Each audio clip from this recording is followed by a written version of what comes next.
I know of, 2 people order. Okay. So Yeah. that's why we have to make sure. 2 people with the code. So once we When enter you go that code, to we'll when the you go numbers to should the go up. main page, when you go to the main page, that's wreathsacrossamerica.org, and then you go down and it says, I want to order, and then it says a group to order from.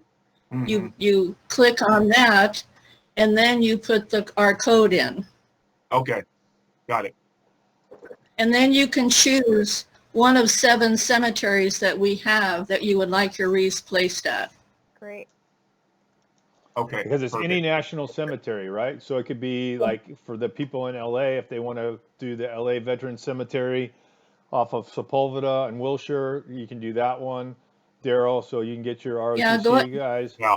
You can do Arlington. as long as Arlington, mine is Ohio Western Reserve Cemetery. We have the Tennessee one for people down there. We have one in Oregon. So, you can go on and they have them. I did Arlington. Yeah. So mine is going to Okay. Arlington, but I'll check my receipt, or I'll just donate again. Even better yet, we'll double up on it. So. Well, we'll check your receipt and have them Yeah. change it. And then if you want to double up, do that too. Yeah. But Okay. that way we still get all those. $25. I mean, come on. $25. That's Because a couple of trips to Starbucks. Well, we get couple. $5. We get $5. We get $5 back for every wreath ordered Okay. Perfect. to our program. Awesome. Yeah, we did pretty well with And- that last year. Yeah, last year we did okay. So, but this year I doubled the goal, so we're 100 away from our goal, and I know we can do it.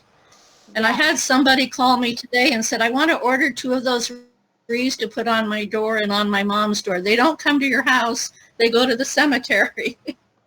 So, thank That's you. pretty funny. Yeah. That is pretty funny. All right. I'm gonna drop off for a minute and go to my email, and I'll be back in a little bit. Thank you, Daryl. So Heather, what are your plans for Thanksgiving? What's the family Millers doing? We are going to my parents' house. Nice. And how far away is that? 40 minutes. Oh, that's not bad. Not far. Nope. So I don't know if that's really considered traveling. You know what I mean? It's probably not, but I'd be interested to know how far away you live from Bryan, because you guys I think are pretty close in that general St. Louis area. I don't know, Brian, have you met Heather yet? I have not. Where are you at? Oh, Brian. Oh, hey, Brian. We're in St. Charles between 5th and 6th Street, downtown. Yeah, I actually went to Lincoln Elementary School there in St. Charles till 3rd grade. That's where my daughters went. Yeah. So Damn. yeah, very familiar with that area. So it's quite built up now, because when I lived there, they were building the second I-70 bridge. Oh. Yeah. Where do you live now? I live in Pawnee, Illinois, which is up I-55, about right at 100 miles from St. Charles. Okay. Your parents still live here? No, my parents are deceased, but we moved from St. Charles when I was 10. We moved to Quincy, Illinois, so where my mom was originally from. Actually, one of my best friends growing up in Quincy, he now lives in St. Charles, just off of Boone-Slick Drive. Oh. Kind of right there behind where Bass Pro and all that other stuff is. Yeah, that's where we live. Yep. So is he on Benton? Or you maybe don't know his address. I don't know. I don't know exactly. I know how to drive right to it, but yeah. So yeah, we're right behind that. Yep. Small world. How about that? So, Brian, you have to hook up with them and take Greg out riding to make sure, he gets his winter miles in. Well, they're right next to the Katy Trailhead. Yep. Yeah. Where she's saying she's probably less than 2 miles to get to the trail access there. I'm 0.42. Yeah. See, there you go. She's a runner, so she knows exactly how far it is. Exactly where the tenths of the miles are. Yep. Yep. I don't do that running thing. So our featured guest speaker has arrived. So we're going to get started right on time here at 2:30. Welcome everybody to the Life Aid Town Hall. And today is kind of a special one because it's a holiday. And we have a number of first timers. I'm pleased to see. Got a lot of the old, I don't want to say old, but regulars, I guess. We'll have a bunch of people joining us as we go along. It is that kind of week this week. So welcome to everybody. The promise of America is a great one, life, liberty, and the pursuit of happiness. But it takes hard work, sacrifice, and accountability. Today we're going to talk about it's National Caregiver Month. And so we're going to talk about the stress and health and support that we can bring to caregivers, especially those in the first responder community, because there is no national support network for caregivers the way there is for the military. We're going to have some great stories from a lot of the participants here, and we're going to kick it off with Melissa. But before we do, I just want to go through just to remind everybody, not that there should be any issue today, but the ground rules. We're going to go to sometime between 3:30 and 4, depending on how we go. Please mute yourself until you're called upon so the feedback doesn't get bad. Please keep your remarks to about 1 minute or as short as possible so that we can allow for the most amount of interaction and questions. Any questions or comments that you have from any of the speakers, please type them in the chat box, and we'll get to those as we can. A reminder, this is a nonpartisan initiative, so we don't care who you voted for president. This is a positive, respectful dialogue on how to improve our communities and support one another, be more kind, civil to those that we don't know, don't look like, or don't agree with. And with that, I'm going to turn it over and introduce Melissa with the Red Cross. Life Aid has been a partner of the Red Cross now for a little over 5 years. And we've done a variety of workshops and programs with them, none in the COVID era, unfortunately. We did have the other Melissa was part of a town hall. We did Caregivers early on, because we were having the problem with suicide attempts, and we wanted to try to get in on that. So with that, I'm going to turn it over to you. Welcome, everybody. Melissa Johnson. Well, thank you very much. I apologize, the lighting. I'm doing an internship as part of my master's program, and the lighting in this office is horrendous. So I do apologize for that. I really appreciate the opportunity to be here. My director, Melissa Como, spoke earlier on in the year, and I'm just going to show you a little bit about what we do at the Military Veteran Caregiver Network, and just see what kind of questions you have, what kinds of things you're looking for. So, John, if it's all right, I'm going to share my screen here for a couple minutes. Sure. All right. Oh. I haven't done this on Google Hangouts, so give me just a moment here. They all sort of work the same. Yeah, I figured. Can't be too much different, right? So our website is redcross.org/caregivers. And we have a very simple website, gives just a little bit of information about our network. We have an online community. We have a peer mentor program, and we have support groups. Caregivers who come to our website just have a very simple call to action here to join: first name, last name, and email.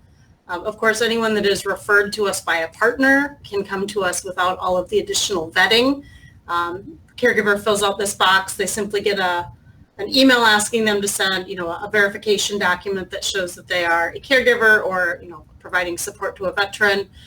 We've gone all the way, to doing phone calls with caregivers and one-to-one conversations if they can't get that information. So we've tried to make that as barrier-free as possible. And if people, like anyone on today, if you know caregivers, you're welcome to refer them to us, and we don't have to do that additional vetting step. We just want to make it as easy as possible. And it just gives a little information about our mission. We support caregivers of all eras, all relationships. So we have aunts and uncles and siblings and parents. We've had friends, we've had neighbors, we've had spouses, we have adult children, and from any era. And really our only criteria is that they're loving and supporting a veteran. So there's no, designation of what type of injury they have to have or where they were injured or how they were injured, or, how they contracted an illness or mental health issues.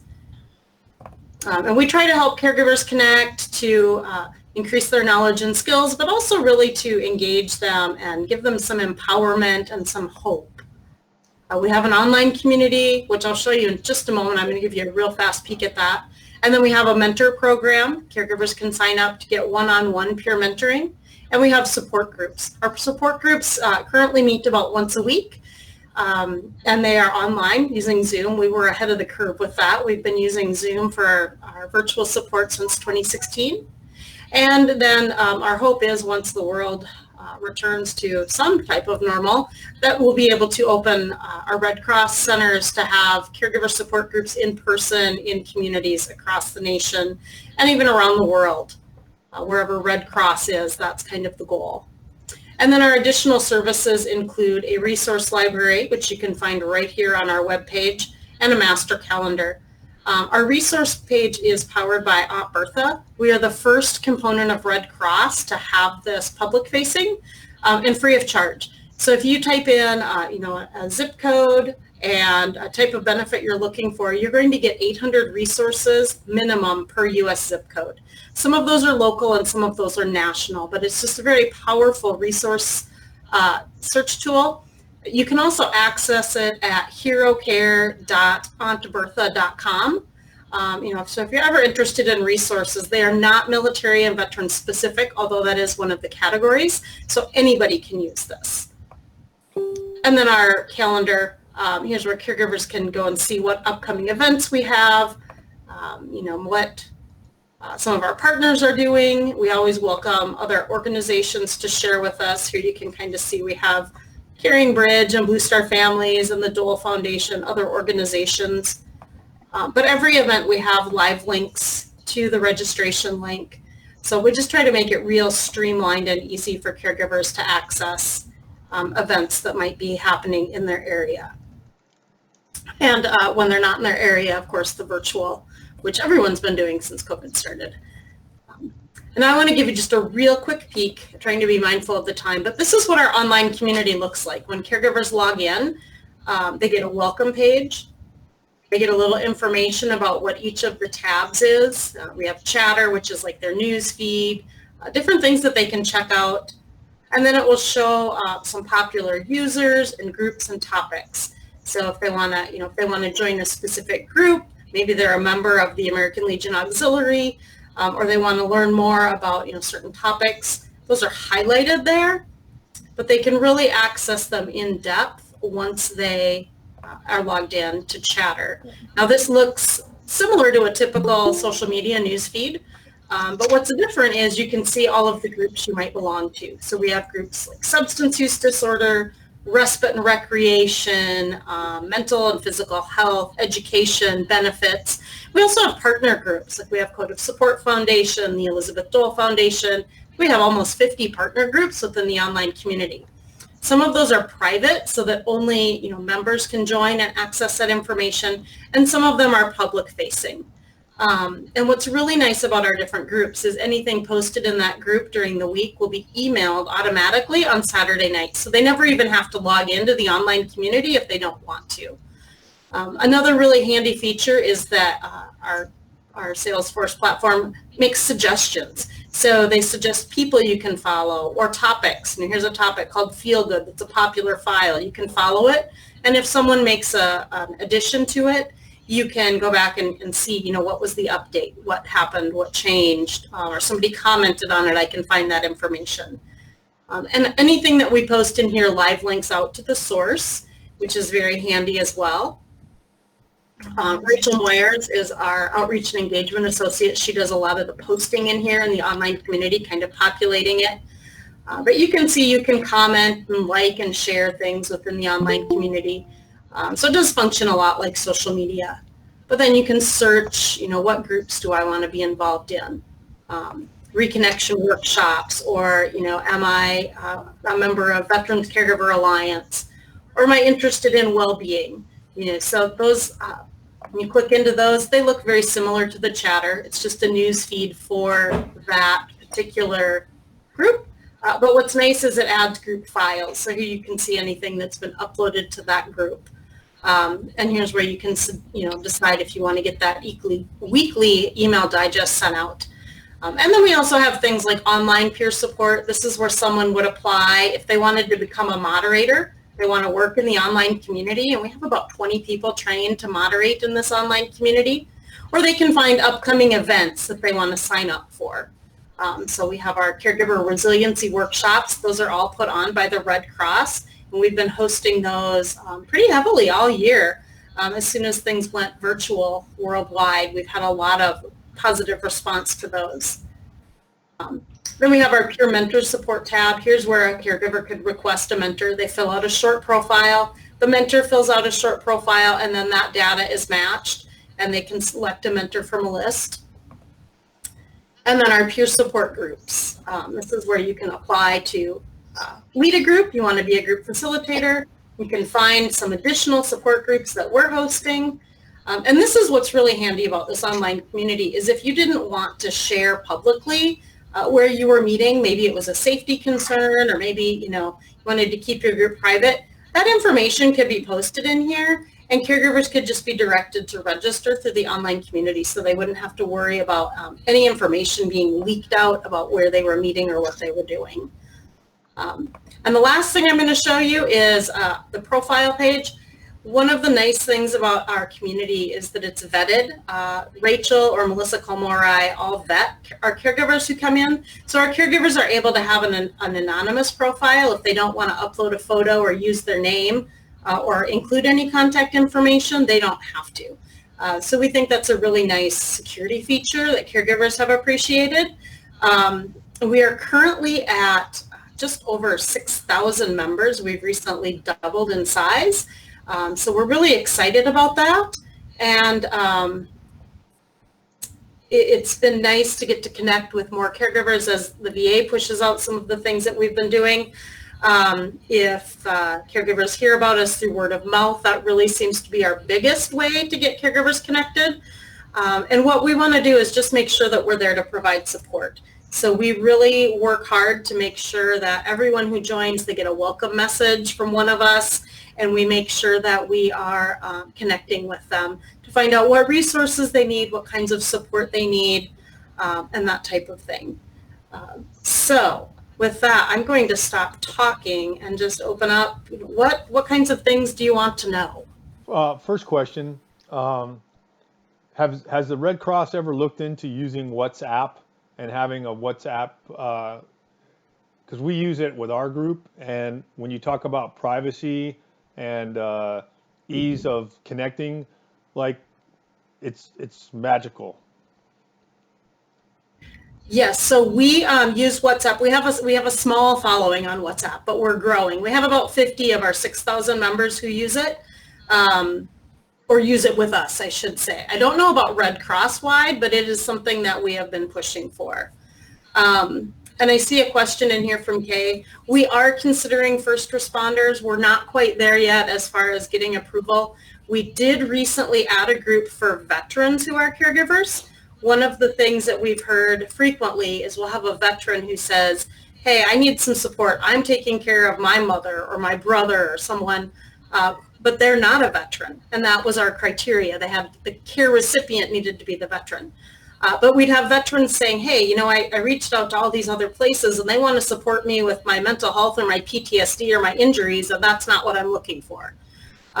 So we do now have a group for veterans who are caregivers. And so we are definitely thinking big picture. We know my husband was a firefighter in his civilian job, we do know that those needs exist as well. And I do know of a couple small organizations that are providing some support, but certainly something that's on our radar. Yeah, well, I've talked to Melissa Como, and I've also I actually got a call today from Wade Walrod. And Love Wade. I guess this is I'm sorry?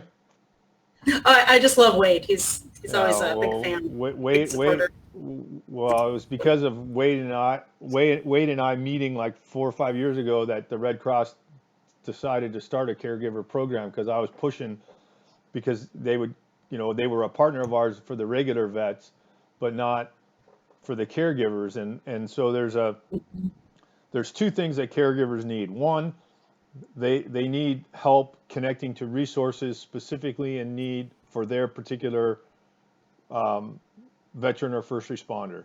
And then the second thing is they need to be able to take care of themselves. And how do they get support for the stress and the health?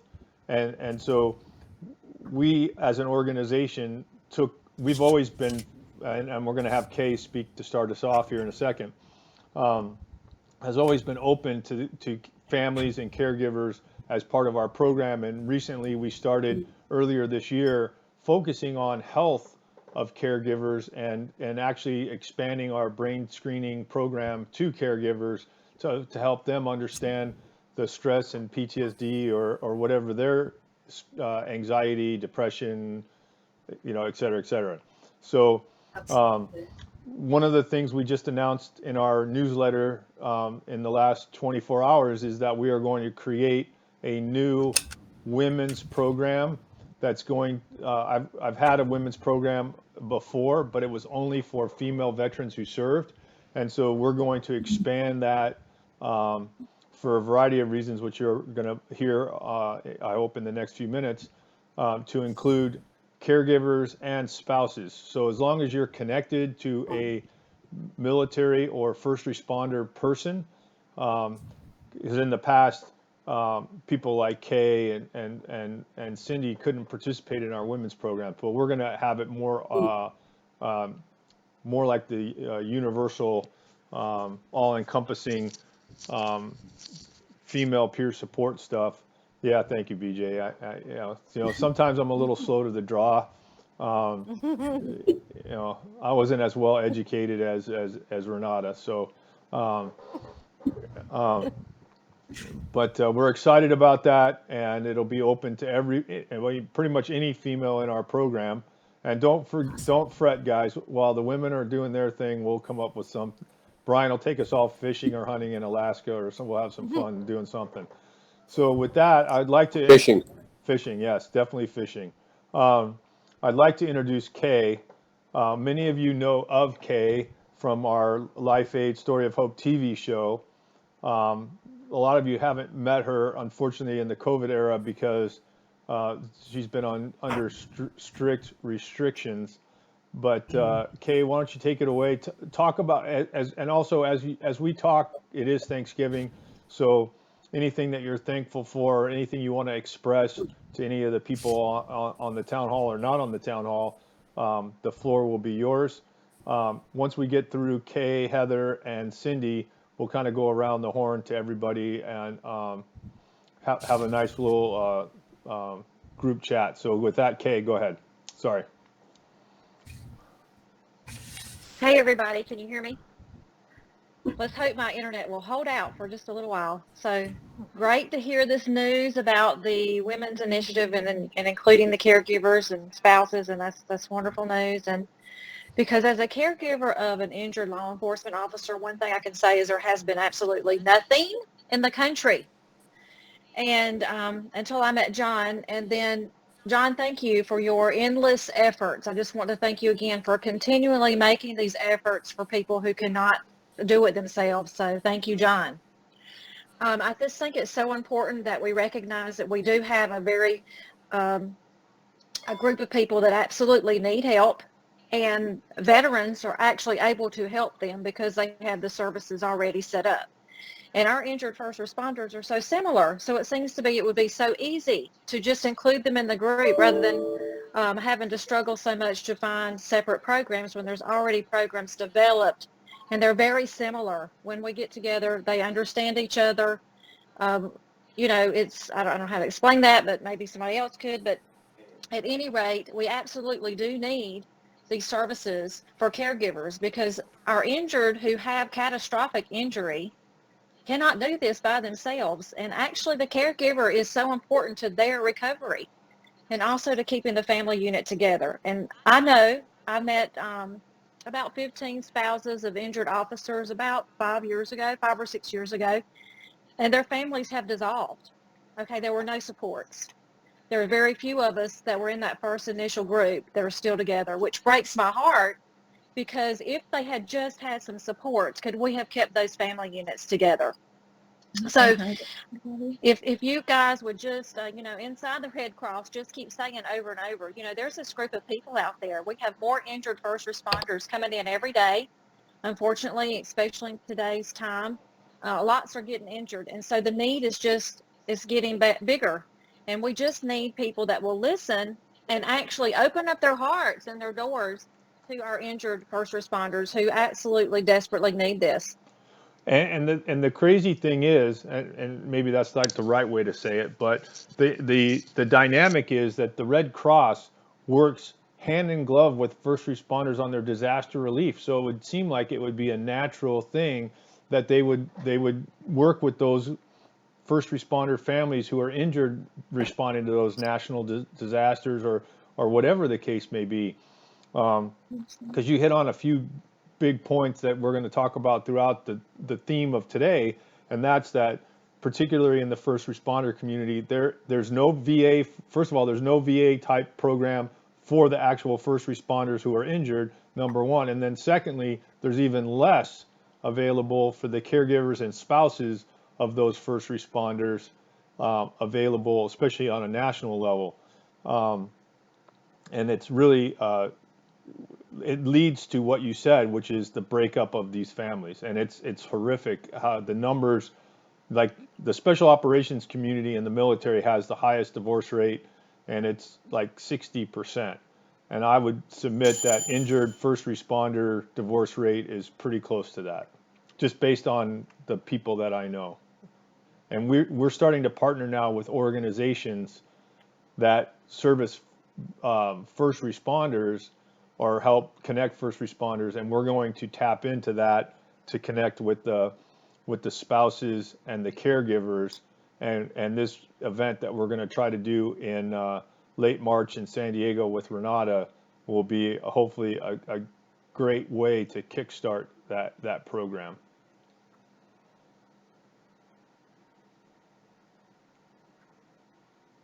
Awesome.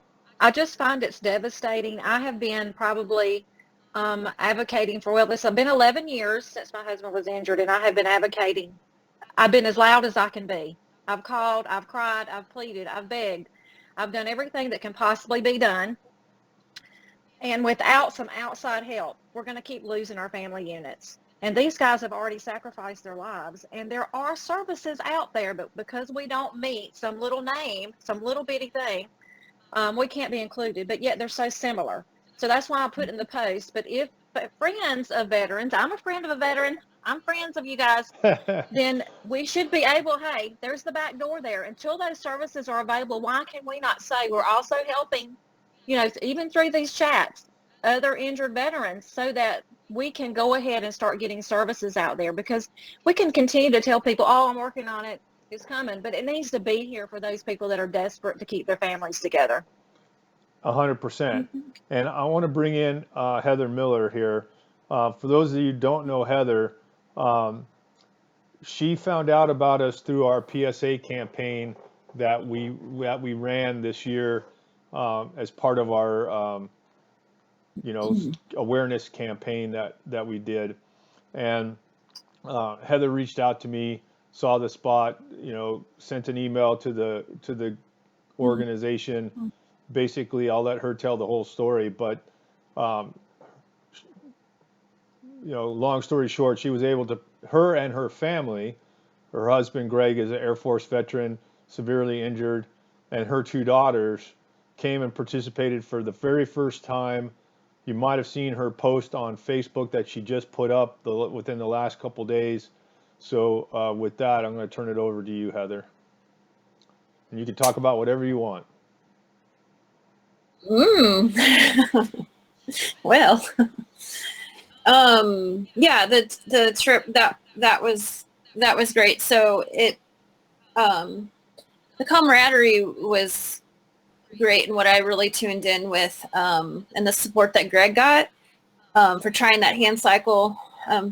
It worked for, a little bit, and then things didn't work. But he said to me on the way home, I'd really like to get my trike out. So he was given a tadpole, a trike, so 3 Yep. wheels. Sorry, yeah, you guys all know that. Sorry. And he'd used it a little bit right after he got it, but he hasn't been on it for a year probably. And so those words were just like, yeah, let's go. So it took me a week after we got home, but I did get him out. We've been out there twice actually. And so that was good. I know it wouldn't have happened if we hadn't had that experience in Long Beach last week or 2 weeks ago. So that's good.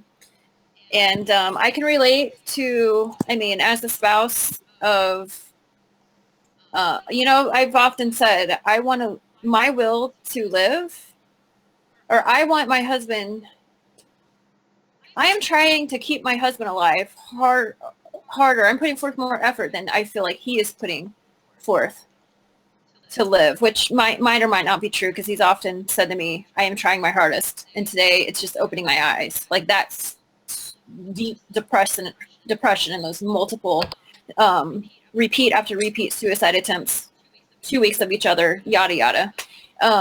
And so from the divorce rate, obviously it's been high. The only thing, God is the only reason why I'm still here. And our vows we made 18 years ago. And I understand vows, what do those mean anymore? Leave, whatever. But I guess I cherish them apparently. And here's the thing I tell people. I honestly believe with all my heart that if our roles were reversed, he would not even think about leaving me. Like, I don't even think the thought would cross his mind. And I feel so like, gosh, the thoughts cross my mind. Whoa, like that's so low, or whatever, disrespectful or whatever. But I have to remind myself of that. He would do the same for me. And he'd probably do a better job than what I do for him. Because he's such a good, caring person. Like, that's who I married. And this disease and the TBI and the PTSD and the war, everything that's happened. It's hard to not let that define the person.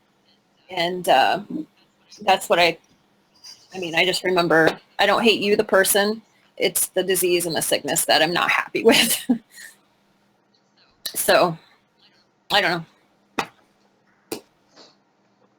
No, that's great. The one great thing about this forum and these town halls is that people can say what they want to say without fear of being judged or yelled at or whatever. We're just, that's our community, and hopefully I do a good job of leading the path that we don't tolerate that kind of stuff. But for those of us that were there in Long Beach and saw the Millers, it's 5 o'clock. And the change in him from when you guys first arrived to when he left was huge, just in that short amount of time. It was a pleasure and an honor both to meet you, both of you, and to see that, and to see the girls when they got up to speak too at the dinner. I was like surprised. I was like, yeah, you go girls, So yeah, that's what this is all about. Making that difference and making you feel comfortable, and helping you find a family, support family. No, we're just one. Yeah, Cindy, you're next. So those of you that also saw the TV show, one of the families that was featured in the story of hope was Jose and Cindy, and their journey and their struggles. And of all, I think all of you, Jose's been with me the longest. Kay, you're probably pretty close. But I think I mean, basically, we've seen your whole family from the birth of your children and everything else. So Cindy, go ahead.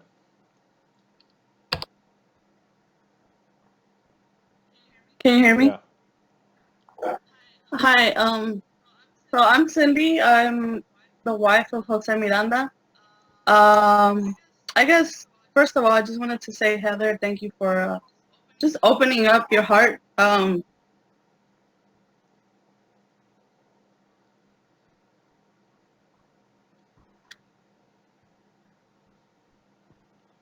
sorry. It's hard, but don't give up. It's, I love my husband. He drives me crazy most of the time. It's not a perfect marriage. It's not a perfect life, but it's our perfect life. And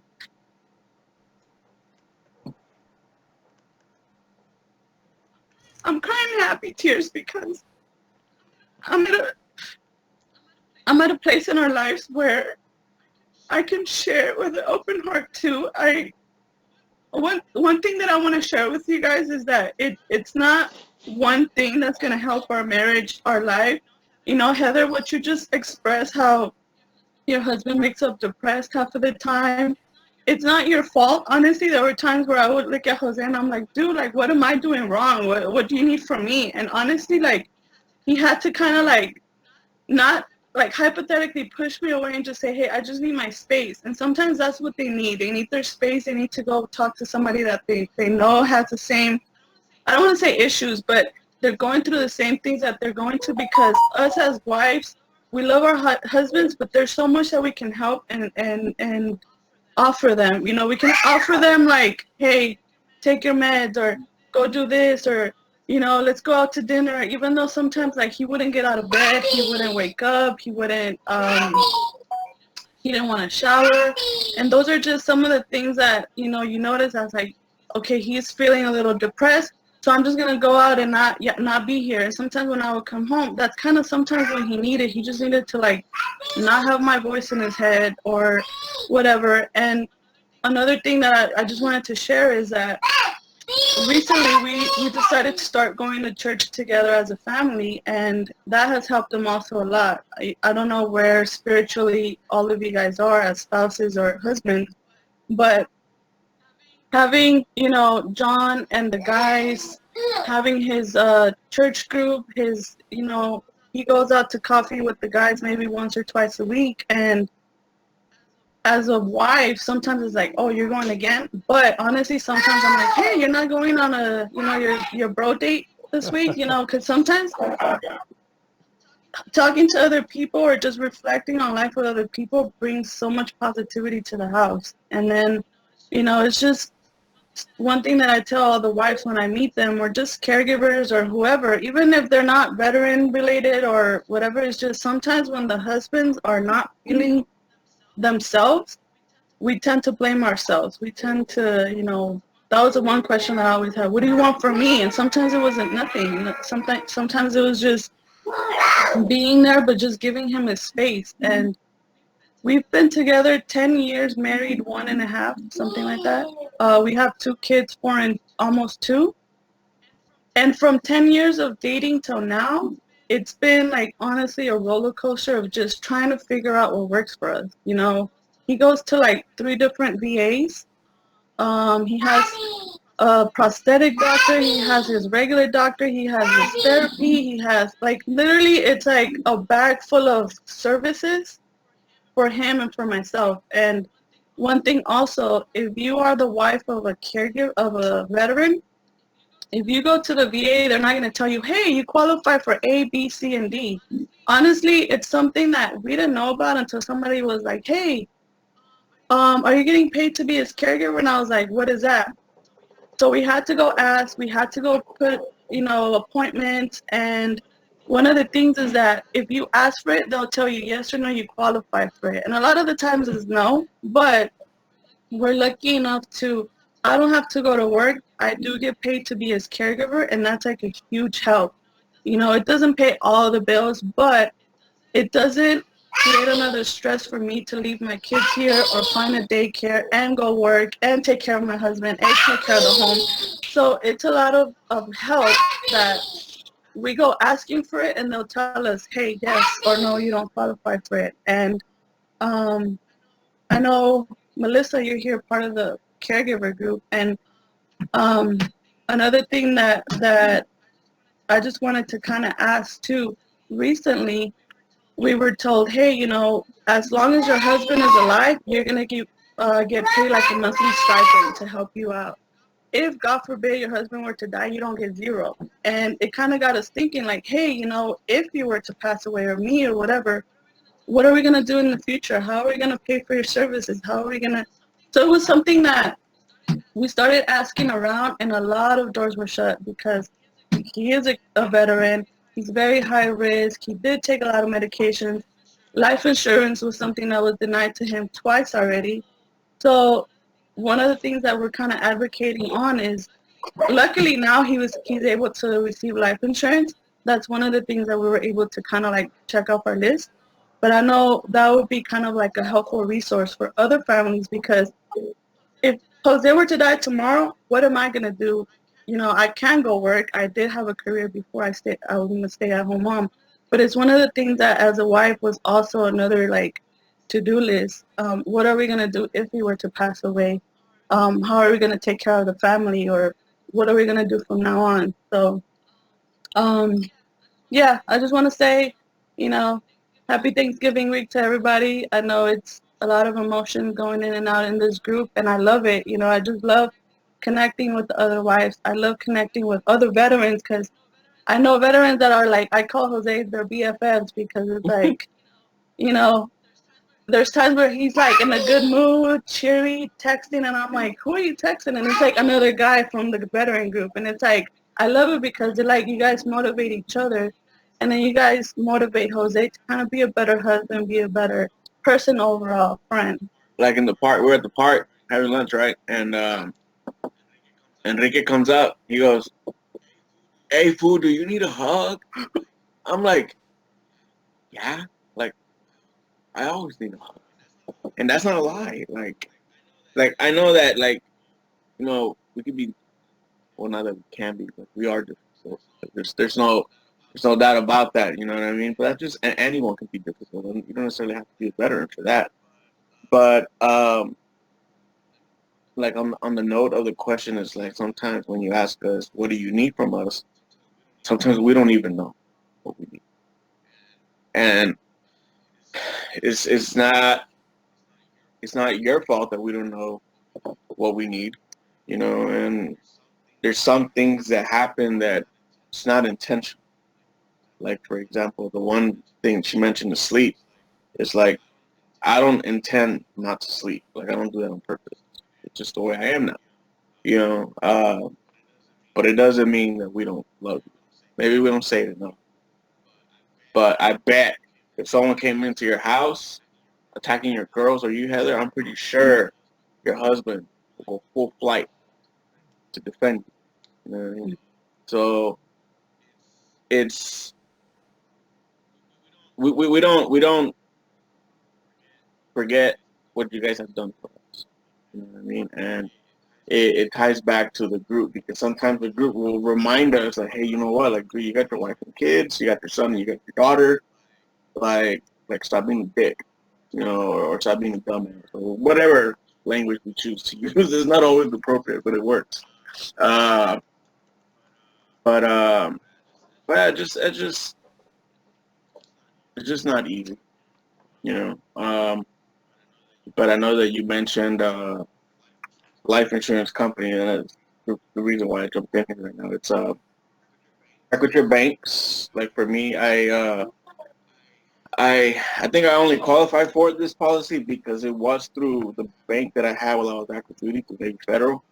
I was able to get 200,000 in coverage from them, and I guess it helps to be covered from a financial institution that, you know, I guess covered you while you were active duty, that knows and understands the risk of our community versus going outside of military-related services. So I don't know if that'll help any of you. Do I? I know what when I told her, I was like, "Do I finally got life insurance? Like how cool is that?" You know what I mean? And that's because it came from Navy Fed. But yeah, so I don't know if that may help any of you. So just want to drop that nugget. But I'll punch in my cell phone number here. So if you guys need to reach out for whatever reason, I don't sleep, so you can text me in the middle of the night. You know what I mean? So That's what love you guys. that's what the WhatsApp's for. So I want to bring in other than Dick Brock, probably the person who's been with me the longest, and that's BJ. She, just for those of you that don't know the story, her husband was a military veteran. You guys remember we used to do the events with the Bidens at the Naval Observatory, and right before her husband died, he was able to join us there at the event with the Bidens, and both Joe and Jill came up to him and spent some time with him. And BJ, you can tell whatever story you want to tell. You can tell 9/11 stories, do whatever you want. But all you guys know BJ. She's kind of the, you always have your team mom. She's kind of the team grandma. That's right. I'm the team granny. And I love every one of you guys and gals. Yeah, my hubby was a retired naval air. He flew in P-3 aircraft. He was an aviation ordnanceman.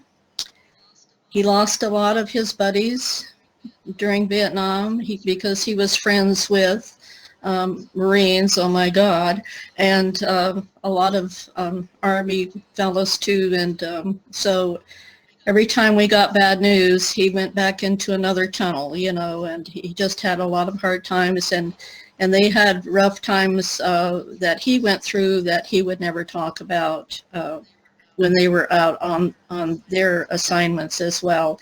And that was back in the day before cell phones and any kind of contact.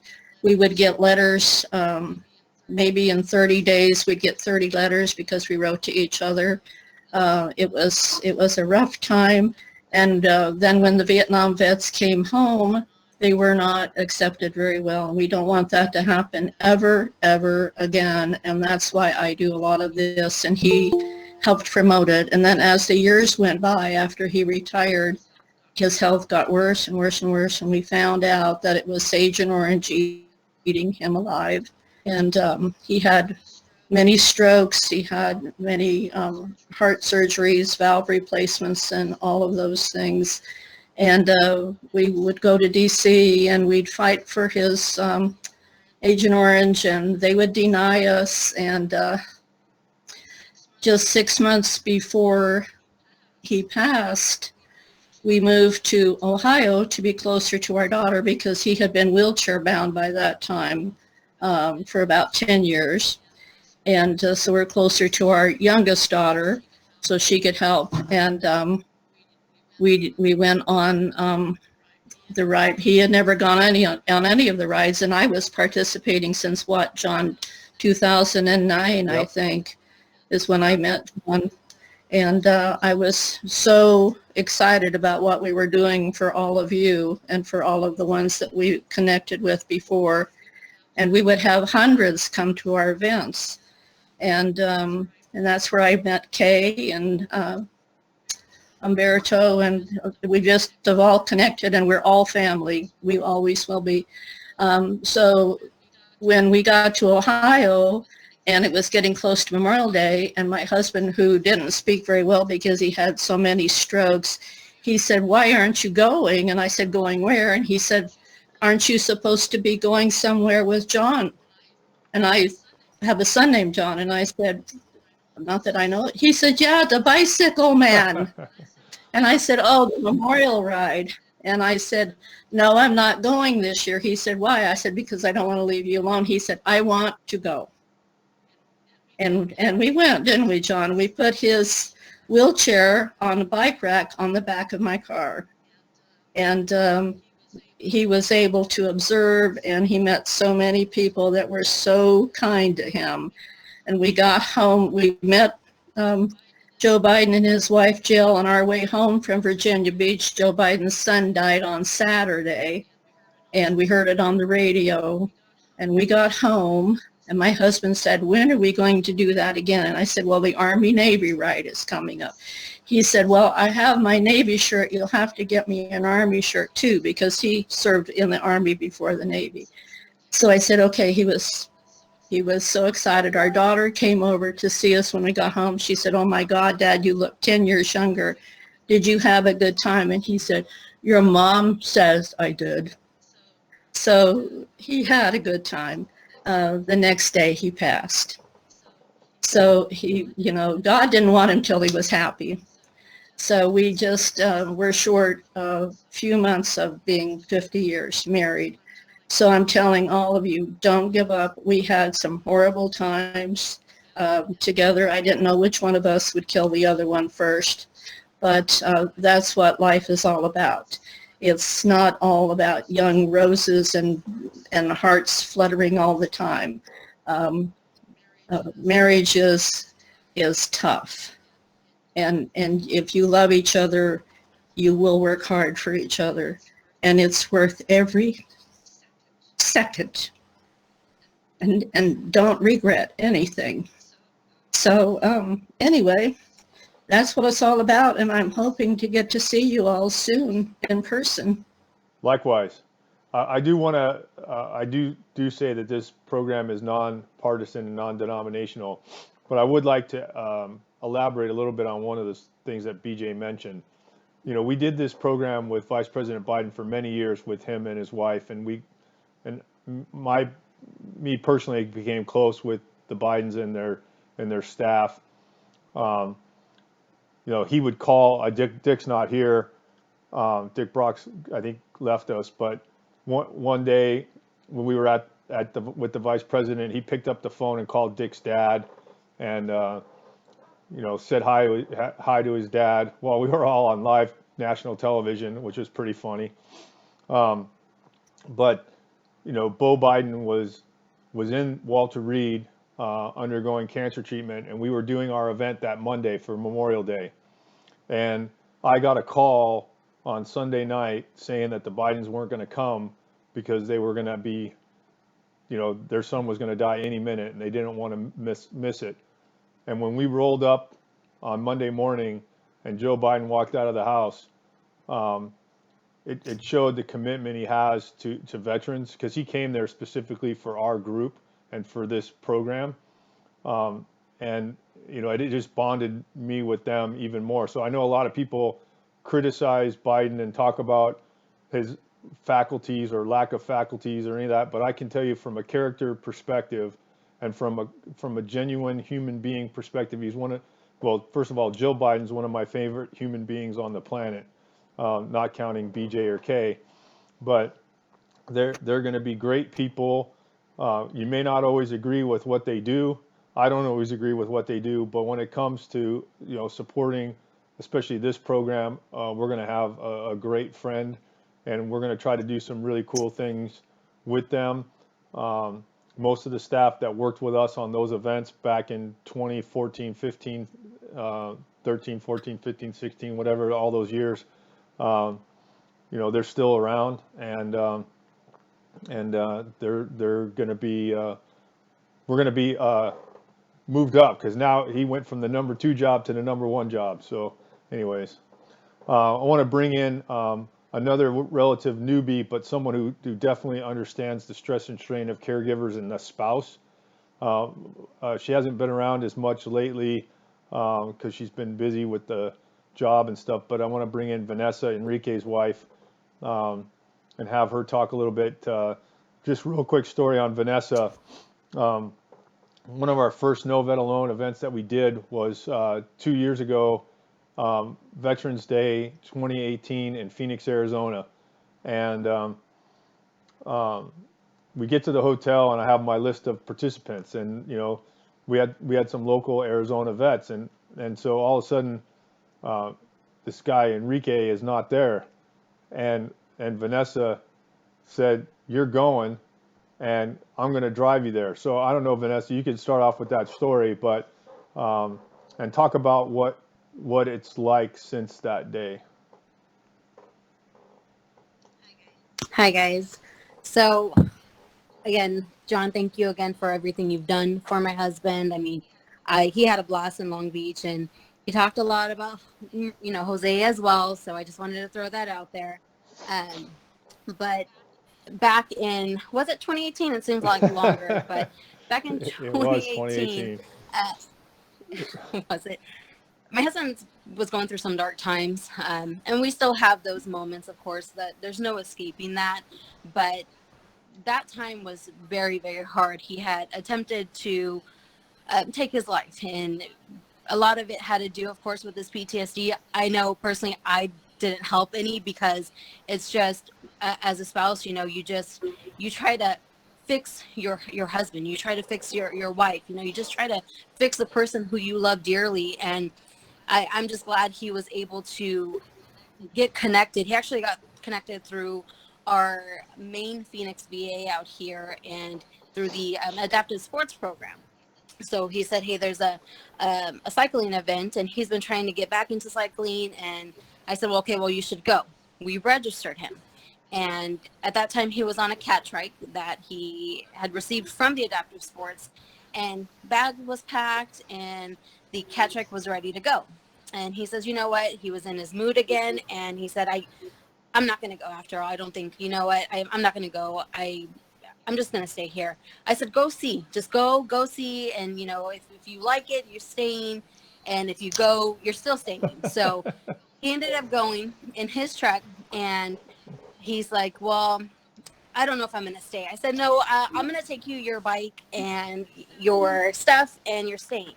He had another friend who actually was there as well, Rogue, and he ended up saying, well, if I stay, you're staying. And I said, no, you stay. I'll stay at home. I'll go and come back, because we were right down the street.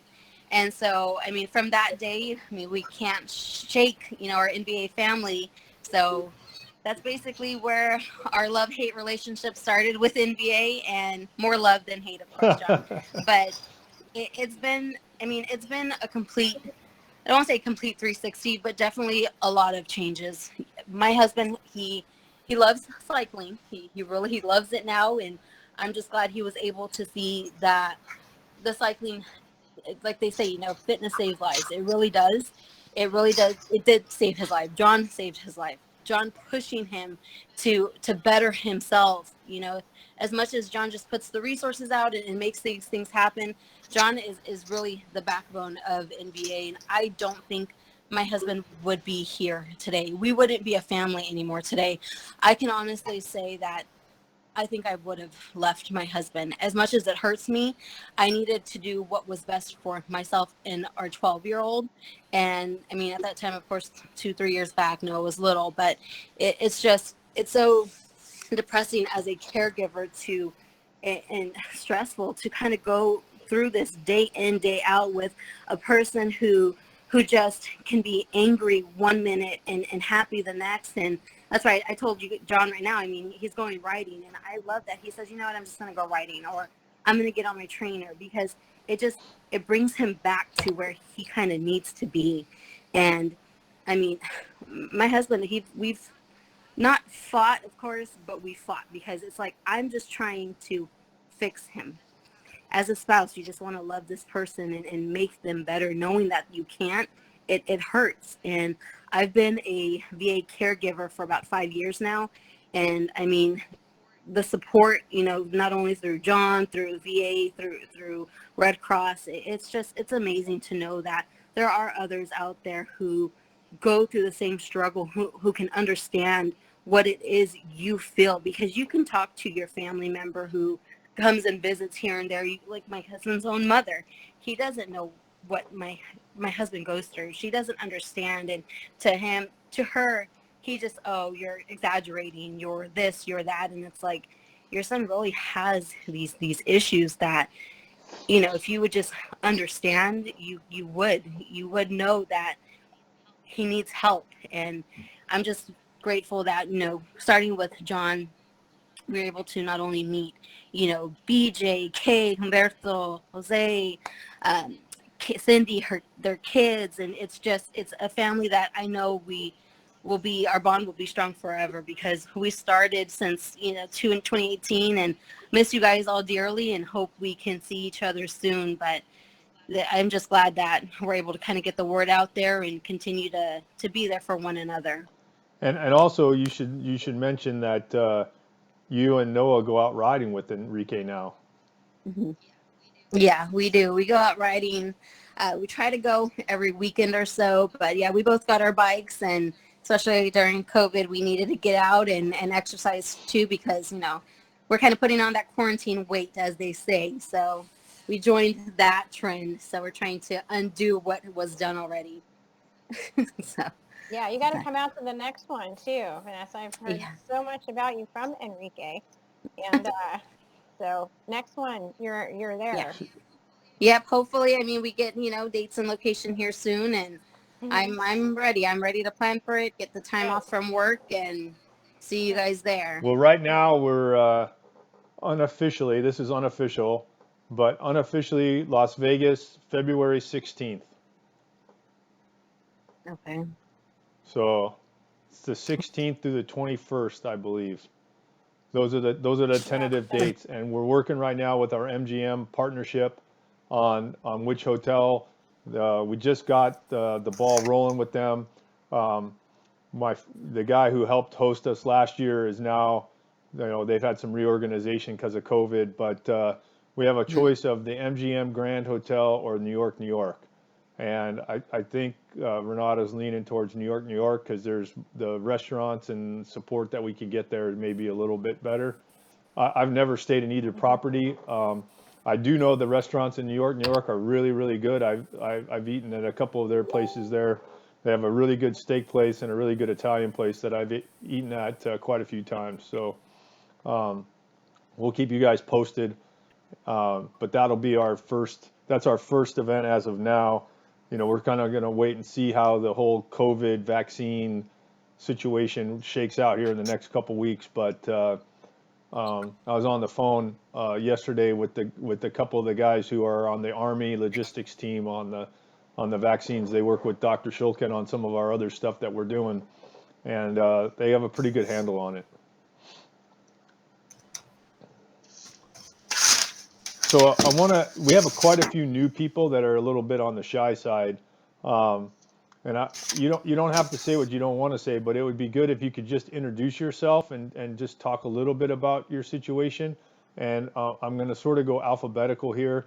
So Alyssa Fears, if you're there, I saw you type, so I know you're there. Would you mind just introducing yourself and talk a little bit about your situation? Sure. Hi, everybody. My name's Alyssa. I am a caregiver for my husband. I'm going to be a caregiver for a couple of years now. My heart's racing. Feeling a little anxious, but I'm really excited to be here. We've had multiple suicide attempts in the last couple of years, usually around this time. So kind of reaching out for support this time of year is really hard. Hit a lot of dead ends with the VA in terms of what they're willing to offer for therapies and treatment options. He's kind of done every therapy that they offer, and they're just saying focus on nutrition and physical activity. So Googling looks like that's what you guys are all about, and kind of the rec therapy around here is stalled out. We're in Minnesota. Well, we have friends in Minnesota. Are you near Minneapolis, St. Paul? Yeah, do you know Yes, Hector? of course. That's one of my success stories. Yeah, Hector's awesome and has been really helpful in my husband's process. And he had name dropped you a couple of years ago when shit was really hitting the fan. And when I saw your name again, I was like, okay, this is something that I need to, you know, kind of pursue. And so here I am. Well, we're glad you did. Um, and yeah, Hector's been good. I mean, the first time I met Hector, you know, he was not the way he is now. He was probably 100 pounds heavier and a lot more angry. And we were doing a ride from Minneapolis to Chicago, or no, we were riding to Minneapolis from um, Milwaukee, I think it was, something like that. It was one of the Great Lakes events, and we were riding near Rochester, Minnesota, and Hector got a flat and got mad, and threw his bike into the cornfield, and I jumped all over him because we can't treat our equipment like that. And ever since then, you know, we've been buds. He's lost a lot of weight. You know, him and his wife, you know, are some of the great people that have come through this program. And, you know, I think I can say this pretty safely, but whether it's Kay or Heather or Cindy or Vanessa or any of the other caregivers that are on the call, they've all been in your shoes. And, you know, when you talk about giving up, or the VA, your husband's given up on the VA, almost every husband on this call or in this program has given up. The VA has failed them for one reason or another, and for whatever reason, I'm not sure why, but they find something here. And so, you know, our next event is in February, and it's a lot warmer in Vegas than it is in Minneapolis. Yeah, absolutely. Maybe you should try it out.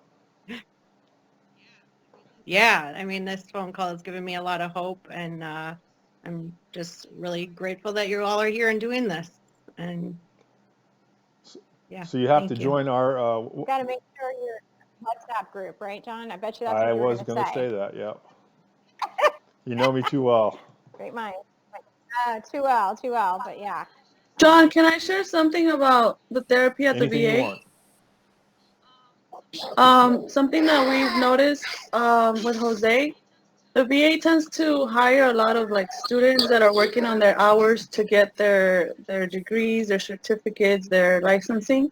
And something that Jose, and he could probably share more about it, but something that Jose was hitting a wall with was starting therapy, getting as far as he could, and kind of like, you know, I wouldn't say mellowing out. And then finally he would get the, hey, Jose, so I got a job somewhere else and I'm going to be leaving and you're going to be going to another person. So then he started that therapy again with the, you know, shaky grounds. He'll get to that kind of end. And this is, you know, 10 year that I've known him.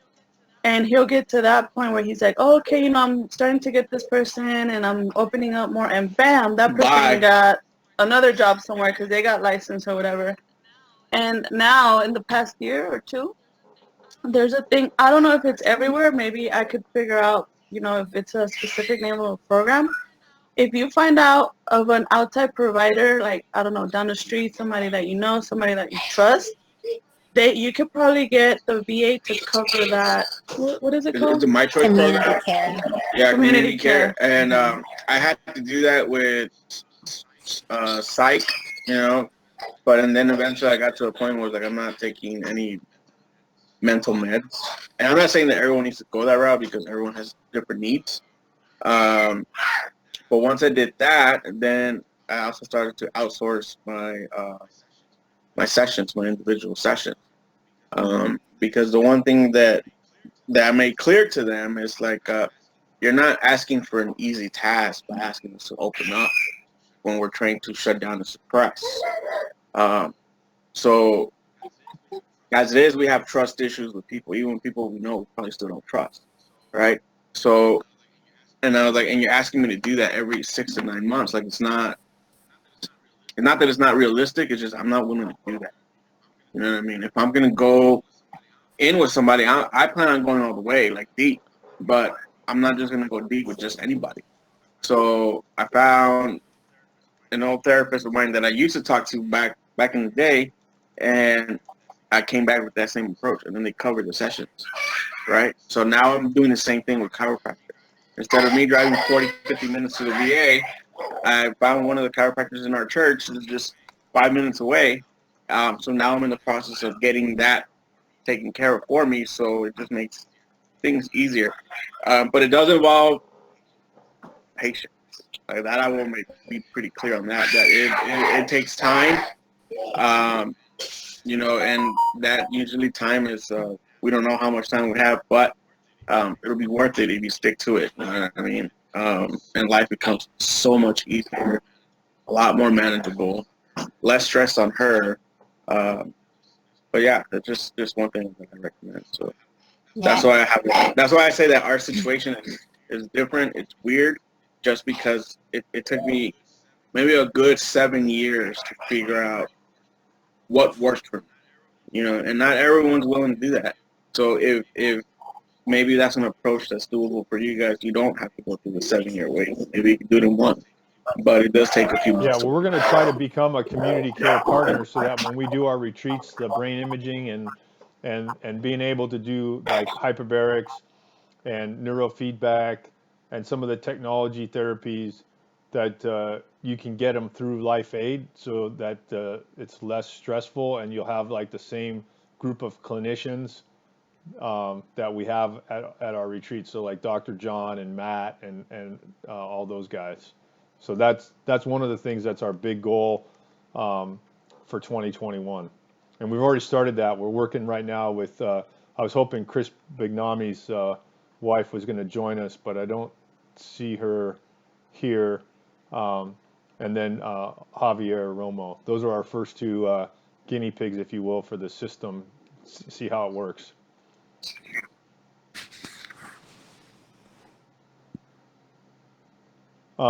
There's one other person I don't know. It's unknown.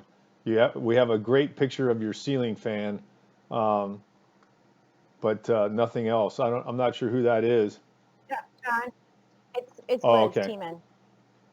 All right. So it's Thanksgiving. We have about 20 minutes left. We'll go in alphabetical order by the chat group. So Arlene, you're up first. And anything you want to say to the group, anything you're thankful for, and we'll just, everybody take a minute or two, hopefully a minute, because there's a bunch of you, and then we'll call it a day. Go ahead, Arlene.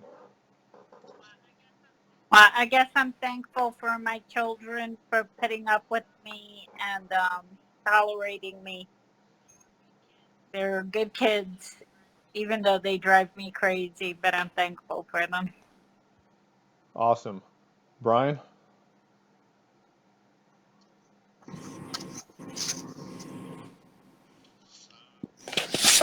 Well, I'm thankful, oddly enough, for the pain in my knee and COVID. It may sound odd, but the pain in my knee lets me know I'm alive and I'm still hobbling around and doing everything I can as best I can, helping people out. My son and I, since he's been doing remote learning, it's freed him up. We can go hunting and hang out some more that we wouldn't normally get.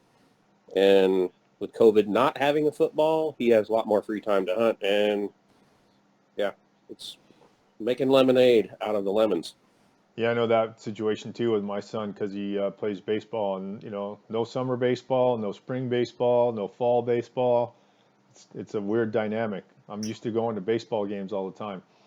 Daryl. I'm just thankful for my wife. She's my support group. She tolerates my bullshit and puts up with me and is there when I need her. But some of the things that's worked for me with my PTSD is, solitaire. I play solitaire. I play chess. I'm starting to get really good at chess now. And it requires strategy and thinking just to get your mind off of all the shit, and don't take so many meds. Get off the goddamn meds, they sometimes they really don't help. They actually drive your depression down even further. So, when I get off the meds and then play solitaire with the lights off and it's just my time, quiet time, God, I feel better. Then I want to go out and go for a bike ride. You know, music. My pets, our 3 dogs, help me a lot. Spending time with them, watching movies with my wife, mindfulness, meditation. Really, the mindfulness. Be present in the present self now. Don't dredge up the past. Don't worry about the future. And you don't have to do anything that you're afraid of. If you're afraid of something, or if you don't want to do something, you don't have to do it.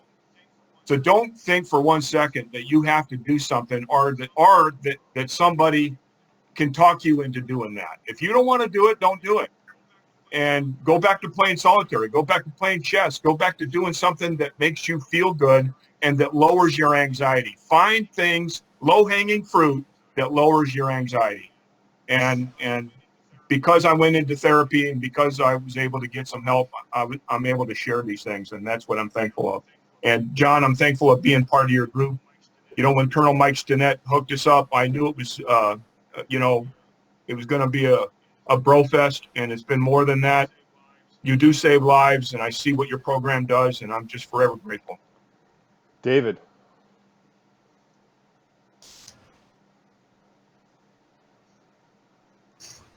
David, are you there?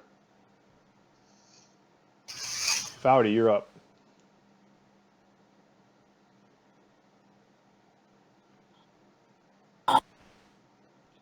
Yeah, we can hear you. Can you hear me? Well, I'm grateful for you guys involving me in this. Seriously. And happy Thanksgiving, everybody. And if there's anything I could do, please let me know. We'll do. We're going to have a charity auction in December. Bid early, bid often. 10-4. Looking good, Foudy. Thank you, buddy. I Always good to appreciate see you alive. Yep. Dick Brock, we're just going around the horn and everyone's talking about what they're thankful for and just whatever they want to say in a minute or so. I'm gonna go to Molly first, and then I'll come back to you. So Molly, you're up. I would have to say I'm really grateful for my parents. I'm currently an undergraduate student at University of Delaware, and they've been able to help me get an education and just support me every step of the way. So I'm just really grateful for them and for my whole family, honestly. Nice. Dick?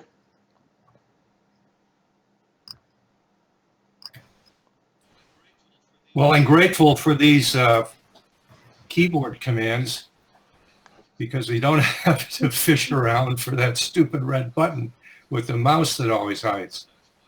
So that's one thing. Does everyone know about the keyboard commands? No. Or not? No? Okay.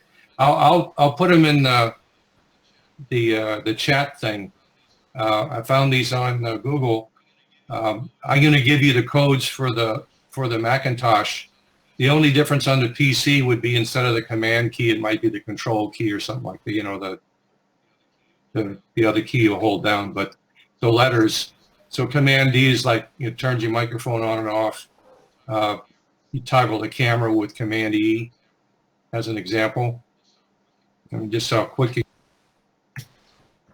that's how turn on and off the audio. Pretty cool. I just keep forgetting it's there, so I'm not so thankful for my memory, but I have it taped there in front of me. I still once in a while hunt with the mouse because I forget it's there. Anyway, yeah, that's one thing to be thankful for, but just being alive at my age and going through the heart thing this year and the COVID thing with the family, trying to still see the kids and the grandkids and the possibility of getting that stuff, really didn't want it. So knock on wood, I didn't get it. I still haven't got it. The grandkids are here now. They're going to be here through the Thanksgiving weekend. My oldest son just bought a home again in Irvine. So he's moving today and tomorrow.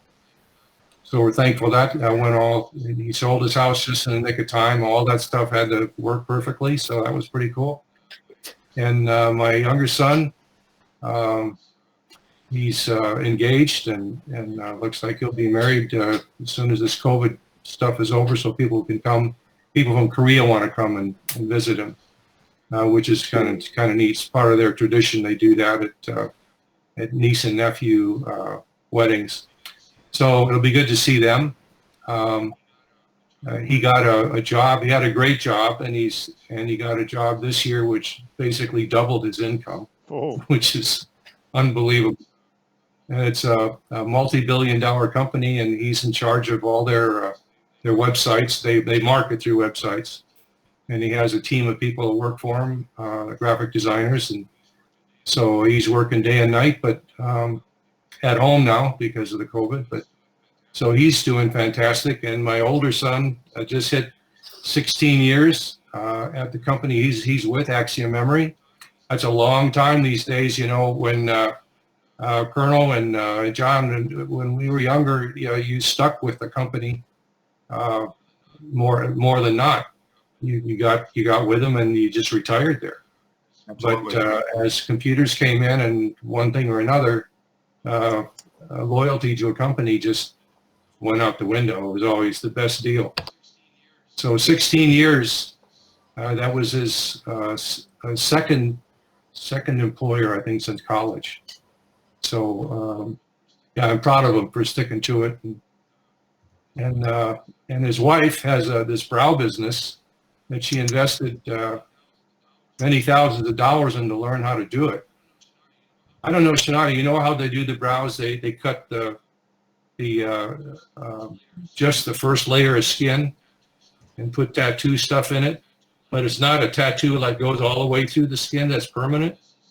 So this is the deal now. So women don't have to in the morning. No, this is a deal. It takes too long for women that have to work to do their brows every morning. They don't want to look bad, but they got kids to do, and they're trying to be moms and all that stuff. So it can be 10 to 20 minutes to do brows in the morning. So this is the latest deal for moms at work. And this stuff, it lasts for about 2 years. So the beauty of that is, unlike my aunt who had tattoos done in the 40s and died with the same tattooed eyebrows, as styles change every couple of years, you can totally change your eyebrows. So there's a name for how they do it, but working women like that a lot. And so she's making a ton of money doing it. It's $500. She can do 4 people a day. You got a 3-month backlog. I mean, who would have figured? Nice. She was a makeup artist before she met John in Hollywood. And so she learned a lot about makeup and faces and what makes people look good and how to change them in ovals and rounds and all that stuff. And so it's helped her a lot with the brow thing. And she's an instructor now too. So she goes and she's paid more money to become an instructor. And yeah, so I got a lot to be thankful for. And I got a fantastic wife who overfeeds me, which I love. I get a gourmet meal every single night. It's just absolutely amazing. She became a citizen this June. She's Korean, and she was here in the early 80s, so it took her a while. And so we're very grateful for that. By the way, COVID figured out the proper way to do your when you naturalize your citizenship. When my son did it, and he did it for a selfish reason. He was born in Korea. He brought here by my wife. He wanted to visit his grandparents and relatives. But in Korea, if you're 18 years or older and haven't served and you're a citizen, they get you on the airplane, off the airplane when you're going through, and they put you in the service. That's just the way it is. So he knew that, and he didn't want that to happen. So he naturalized in order to see his grandparents without getting put into the Korean Army. That's a true story. So, but it took all that while for my wife to become naturalized, and she's the last one in our immediate family because the grandkids are all born here, and Michael was born here. So she did it anyway. When John, this is more than a minute, but this is the last part of it. Sorry. When John naturalized, it was a huge thing up at the LA fairgrounds, and it was 1,000 or more people. They had a keynote speaker and some politicians were there, and a band to play, and it was a big deal. You know, a place to park. It was so long you had to eat, buy stuff to eat. It was always at lunchtime, and I really didn't want to go through that with my wife, to be honest with you. And in March, when it's her time to do the naturalization, they canceled it because of COVID. They said, we don't know when it's going to happen, but we can't do these things up with all these people. So June rolls around and they say, next week you're going to come down to Laguna and stay in your car, wear your mask. There's 3 stations, one to prove who you are, one to answer a couple of questions, and one to get your citizenship. And so you don't even touch the person. They're wearing masks. You roll your window down. I had to go like this to get a picture of my wife and the guy who was giving her the thing. We were in and out in 5 minutes. That's how long it took to in and out. Daryl, that's the way to do it. That's the way to do your naturalization, 5 minutes. That's amazing. Yeah. Yeah. Well, I'm grateful for a lot. And of course, the group of people that we're dealing with here, being able to ride with you guys was so much fun, and see you again. And I hope to do it again. LA time comes around. I hope to be able to ride with you. I would have gone up to LA, but you know, with this COVID thing, it's just, I've got friends in Colorado. Just called my wife. They bought some of our restaurant equipment when we sold the restaurant, and they got COVID. They're in a supermarket with other small restaurants within the supermarket in Denver, and some spreader came in, and the whole supermarket got COVID. They had to shut the whole damn market down. In 5 days, this is 5 days since they've had it. These folks are in their early 60s, late 50s. He's lost 20 pounds in 5 days and can't eat. She's lost 10 pounds and is starting to feel better. These are healthy people. This is not something I wanted to mess with, and I just didn't want to take the chance at the LA Fairgrounds handing out to injured people. I just didn't want to do it. So maybe next time. So that said, I'm thankful. We'll have the family over for Thanksgiving on Thursday. Good. Zed, you're still in, are you still in Minneapolis, or are you back in Alabama? Negative. I'm still in the Minneapolis, St. Paul area. Are you still on? I think Alyssa is still on. Are you still there, Alyssa? You need to mute I'm Zed. here. Yeah. Hello there, Alyssa. Nice to meet you. He's the 678 phone number in the line there. Yes, please take my contact information. Oh. But since we're going around the room and we're explaining what we're thankful for, I'm thankful basically for the opportunity to have access to a support system that J-Dubs, that's what I call them, supplies for us vets. I started with this rehabilitation process of me. I don't have PTSD, but I was going through an autoimmune system disorder that pretty much incapacitated me for a little bit, but I was able to heal myself through adaptive sports cycling. So I'm really thankful for that opportunity that John provided in order for me to get myself back to mission capable. So I'm still serving. I'm a reservist, but my full-time, daytime job is I work at the University of Minnesota. So thank you, John, and thank you all here that's listening for pretty much solidifying that support system that I need to keep going. And that's all I have. I know Zed doesn't like me talking about it, but Zed was the first person who called me, and we were just kind of talking after George Floyd was killed, and he was describing to me the angst and duality and conflict, internal conflict that he was suffering. And soon after that, it was him, Paco, Adam, and a couple others. And then on that Sunday, we came up with the Voice Project, and we've been going ever since. and Adam just joined us. Alyssa, please meet Adam. Adam, meet Alyssa. The common denominator is Hector. Hey, Adam. Hector brought us Adam, and Hector brought us Alyssa. So you guys need to meet you guys. All three of you guys are our Minneapolis St. Paul family. Hey, Adam. Roger that. Hello, Adam. Hello, Hey, Zed. Hector. Hello. Nice to meet you guys. Yeah, Alyssa's still there. She turned off her. Yeah, she turned back on her camera now. Nice to meet you Hi, guys. Alyssa. Hey. Alyssa, if you feel comfortable, if you can put your phone number in the chat, because I know Heather would like to connect with you, and then you and Adam and Zed could all connect too. Yeah, I'll do I'm that. on my phone, so let me figure out how to get the Well, chats. hopefully Alyssa's going to join our WhatsApp group, and then you'll see her phone number in there. But then you can just put it in Okay. the I don't know when you're on your phone if you are able to put your chat. I put Zed's number in there, and I think Zed, you're in the WhatsApp group. I'm pretty sure. So you guys should be able to Yes, I scroll am. the list of participants now, because we're gaining by leaps and bounds. So It's great to see the group grow. we're going to keep we're going around the horn, Adam, and talking about what we're thankful for, and just whatever you want to talk about in a minute or less. So you're up. I'm All right. not Well, really prepared.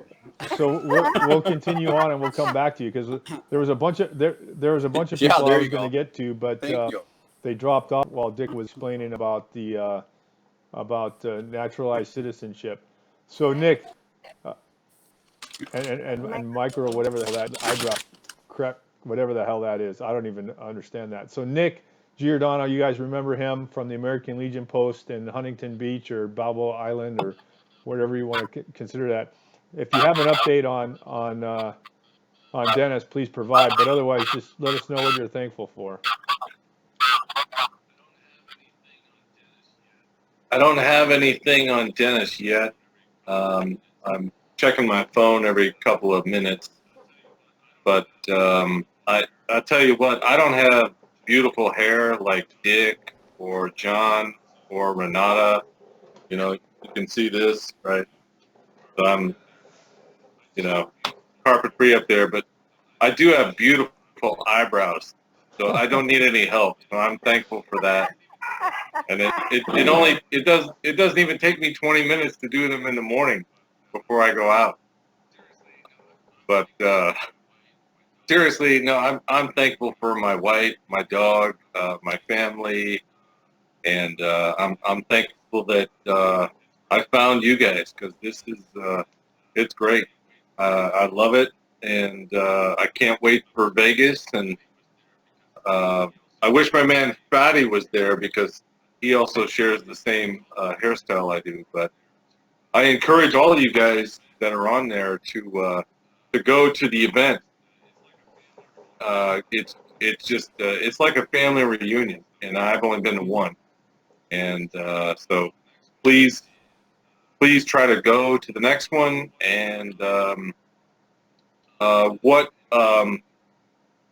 Heather and Greg and Brian were saying earlier about the Katy Trail, I put in over 1,000 miles on there in terms of running and biking right by their house. I didn't know they lived there, but that would be a great place for like an October event.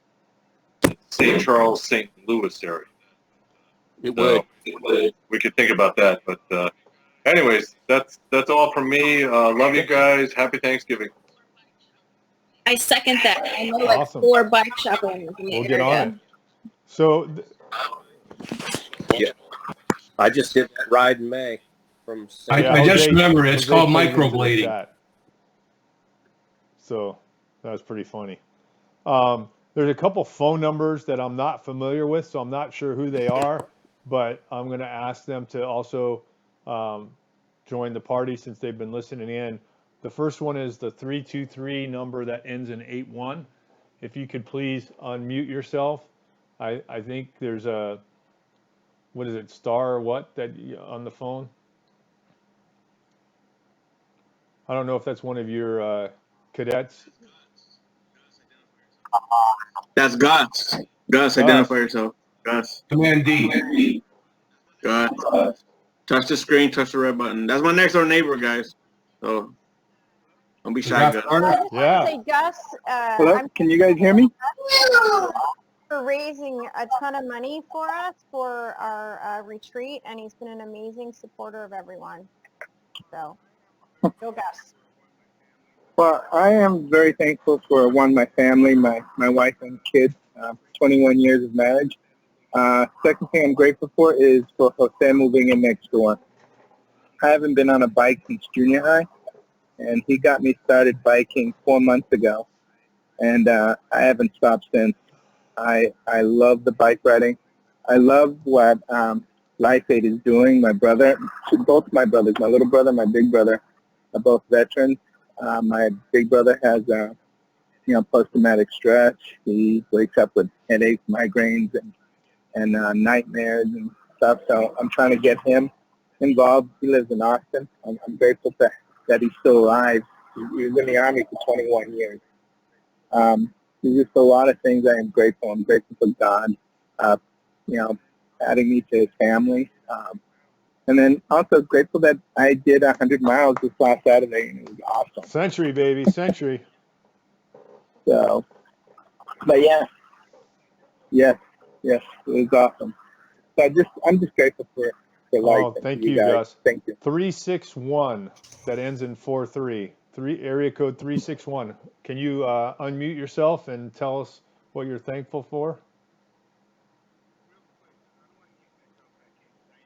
Real quick, how do I mute myself back in? Because I am at work. I ran outside. I think you got to hit the red button. How do I mute myself back? Command there you go. He's muted. 361. Can you identify yourself? Area code 361.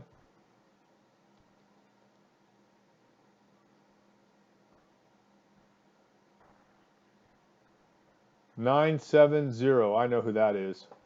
Karen, my friend Karen. She's very shy. Hopefully she'll unmute herself. If she doesn't, I will embarrass her completely. Karen and I, oh no, she's texting me now. Karen and I have known each other since we were 10 years old. And hopefully she'll unmute and say something. Karen, you want to say something? No.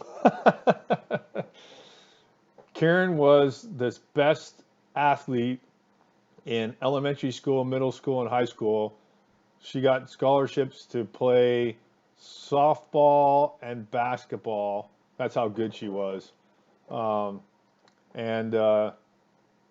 We've stayed connected for 47 years.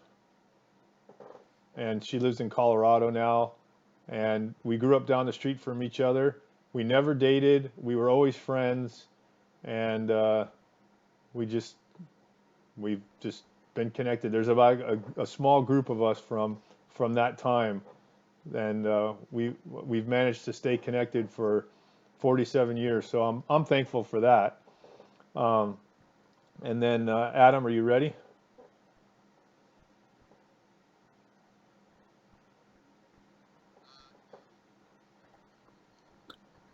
Yeah, really quickly I'll go, I guess. I'm thankful for my family and my wonderful kids and wife, and all the support that they've given me over the last couple of years, especially. I'm thankful for all of the support and resources that Life Aid has given, which has changed my life as it has many other ones, as you guys have been talking on here and hearing just a couple of the stories. And even in this time we're all locked down and stuff, the one positive is I'm thankful for the time that I get to spend with my family, because we'll never be able to get back and have this much time together. So I'm trying to enjoy that as much as possible. Yeah, happy Thanksgiving to you. Happy Thanksgiving, everybody. I'm still hoping that the 323 or not the 361. There you are. You're unmuted.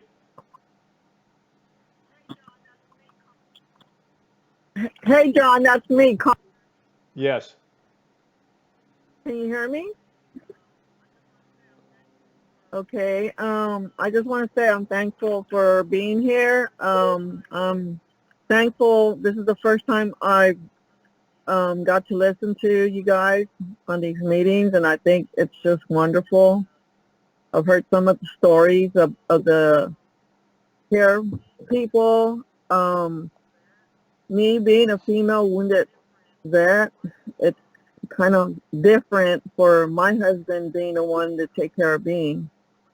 And hopefully I'll be able to, I'm going to see if he would like to go to Vegas in February to get to meet you guys. Because I see a lot of male care providers, they don't get too much credit. So I'm just thankful to have him. He's been with me since we've been married 31 years. And so I've given him hell, and he just, you know, he just has patience with me, and That's awesome. I love him for that. Yeah, your name cut out, but it's thank you, Connie. John. For those of you guys who didn't hear, we were having a little technical issue.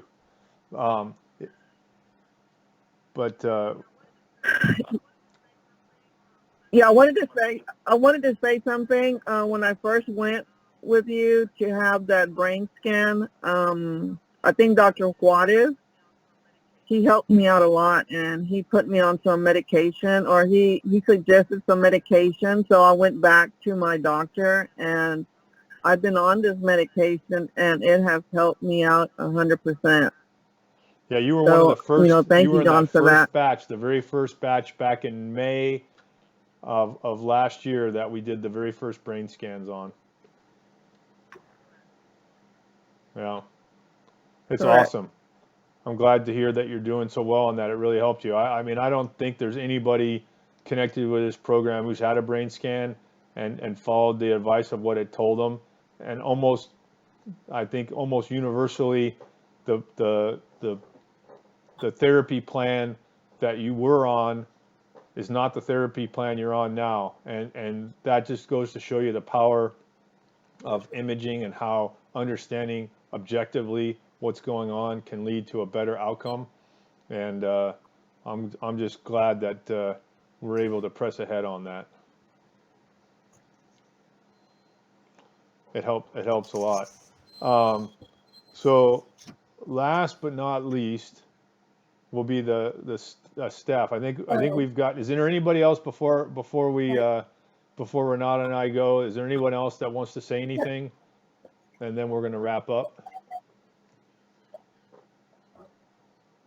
Hey, I have the little girls who belong to the American Legion Auxiliary Junior group. They want to know if you would share the pattern for the puppy and the kitty, that, you know, those little stuffed animals that we have. Oh, I think BJ's Because they're talking to doing a somebody else. sewing project and they'd like. I don't think she's. Would you mind? Yeah, I think BJ's talking on the phone. I'm like, what is she talking about? So I'll let Renata go first. Go ahead, Renata. Well, I am thankful for obviously my family, my parents.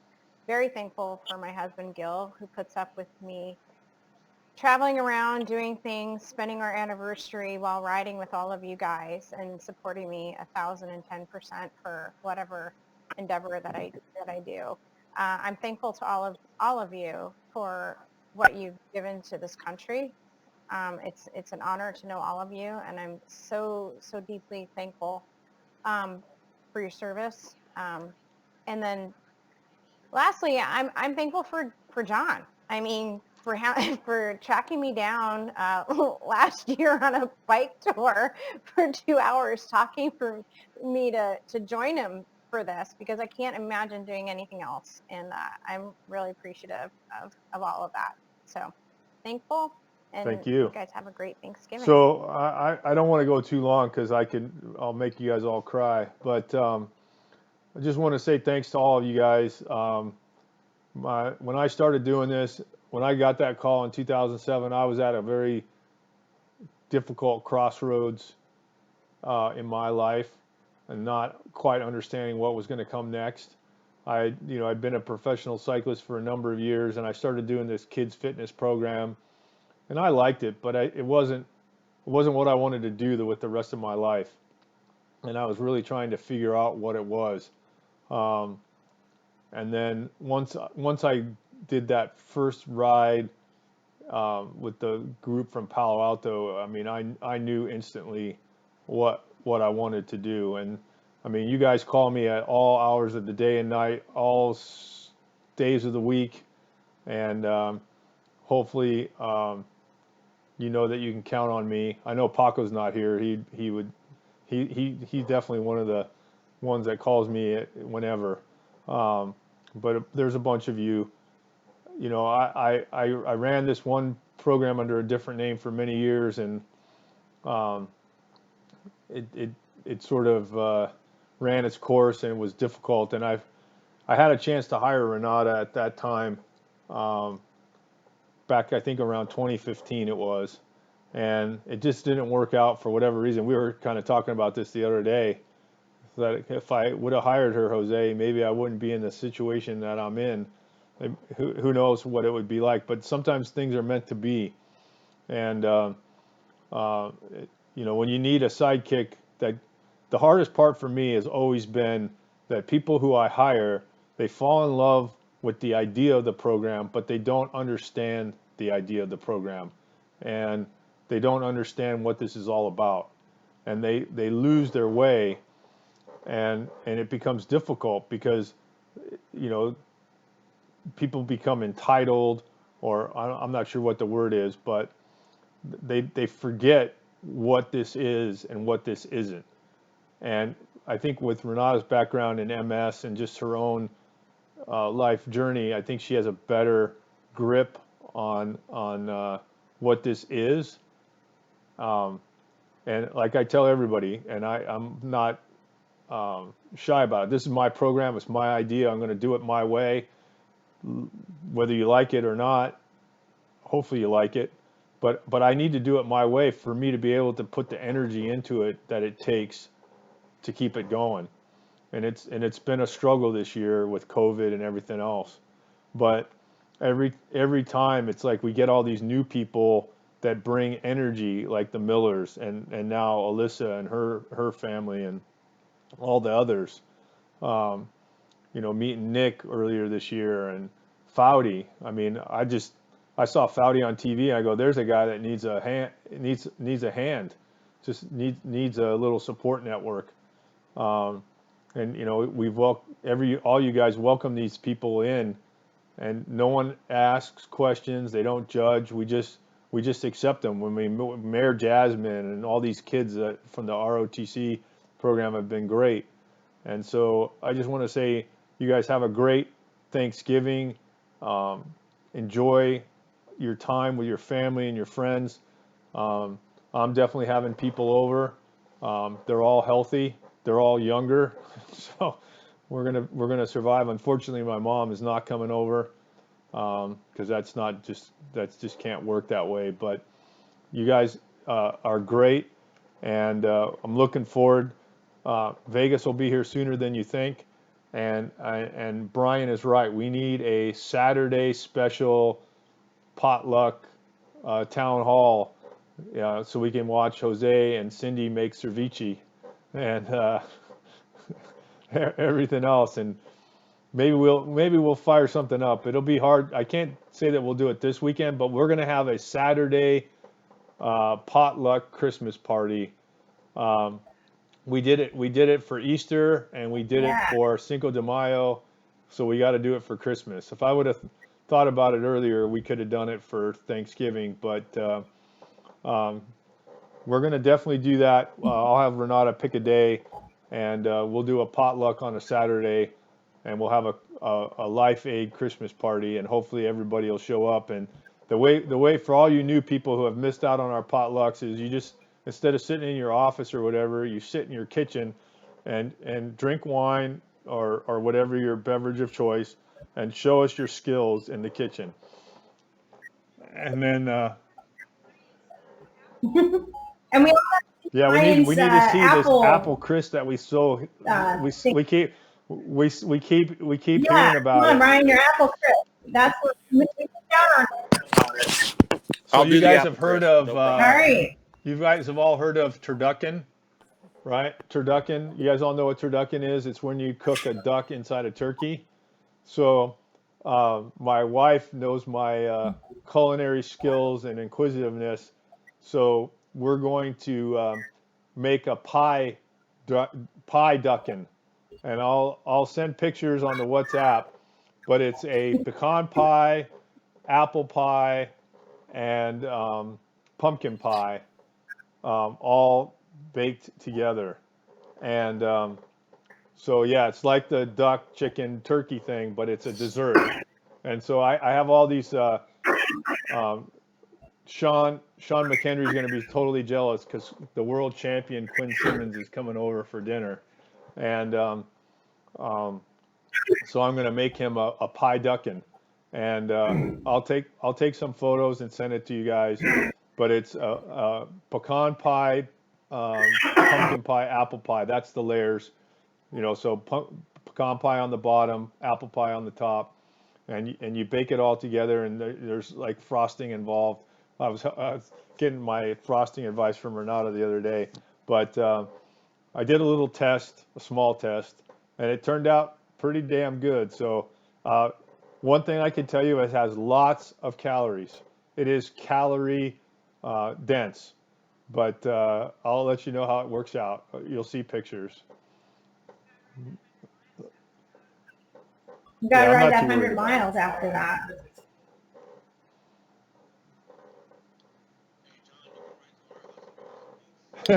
Hey, John, you can write to our house and Well, give I us a invited piece. you over, but you guys have better plans. You're going to have Gus over. So.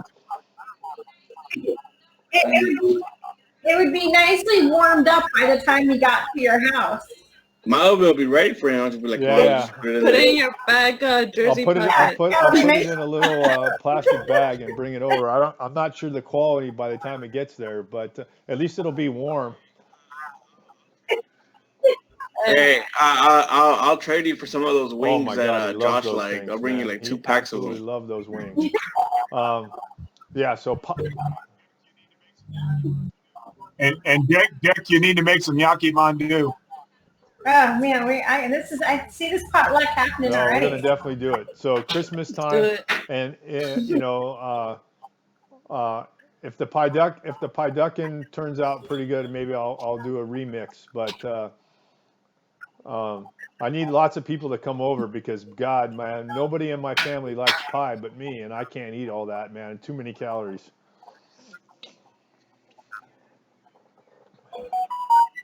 Yeah.